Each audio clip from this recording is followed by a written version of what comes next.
Pandian show serial இன்னைக்கான எபிசோடில் பாண்டியன் வந்து டிவி பார்த்துட்டு இருப்பாரு. ஆனால் சரவணன் வந்து தூங்கிடுவார்.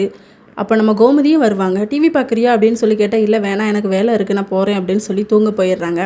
அப்போ கதிருமே வந்திருப்பார். கதிர் வந்து இது நம்ம ராஜிக்கிட்ட சொல்லுவார். அண்ணனுக்கு வந்து இப்படி டிப்ரெஷனாக இருக்குது, ஹாஸ்பிட்டல் கூட்டிகிட்டு போனோம், டாக்டர் வந்து டேப்லெட் கொடுத்தாங்க, நான் அப்பாவுக்கு வந்து நாங்கள் கொடுத்தது தெரியாது, அப்பா அவர் டிவி போட்டுறதுனால தான் அண்ணன் தூங்குறாங்கன்னு நினச்சிட்ருக்காரு அப்படின்னு சொல்லிட்டு அதுக்கப்புறமா குமார் கல்யாணத்துக்கு குமார் வந்து மாப்பிள்ளை நல்லா அழகாக ரெடி ஆகிடுறாரு. அதை பார்த்தோன்னா அவங்க அப்பாவுக்கு பெருமையாக இருக்குது. உன் கல்யாணத்தை எந்த பிரச்சனையுமே இல்லாமல் நல்ல மாதிரி நடத்தி வைப்பேன்டா, அந்த அப்பாவை நம்பு அப்படிங்கிற மாதிரி சொல்வார். சரி மாப்பிள்ளை எல்லாம் கிளம்பி வெளியும் வந்துடுவாங்க. ராஜியோட அப்பா வந்து அவருக்கு ப்ரைஸ்லாம் போடுவாங்க. இன்னொரு பக்கம் கதிர் ராஜு 2 பேருமே அழகாக கிளம்பியிருப்பாங்க.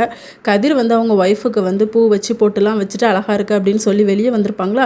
இவங்க 2 பேரும் ரொம்ப அழகாக இருக்காங்கன்னு சொல்லிட்டு திஷ்டி சுற்றி போட்டுட்ருப்பாங்க. கோமதி கல்யாணத்துக்கு போயிட்டு வந்ததுக்கப்புறமா என் பையனுக்கும் மருமகளுக்கும் சுற்றி போட்டுரு அப்படிங்கிற மாதிரி சொல்வார் நம்ம பாண்டியன். இந்த சீனில் பாக்யம் வீட்டிலேருந்து கோயிலுக்கு வந்துடுவாங்க. பொண்ணை வந்து உள்ளே கூட்டிகிட்டு போவாங்க. இதோட இன்றைக்கான எபிசோட் முடியுது.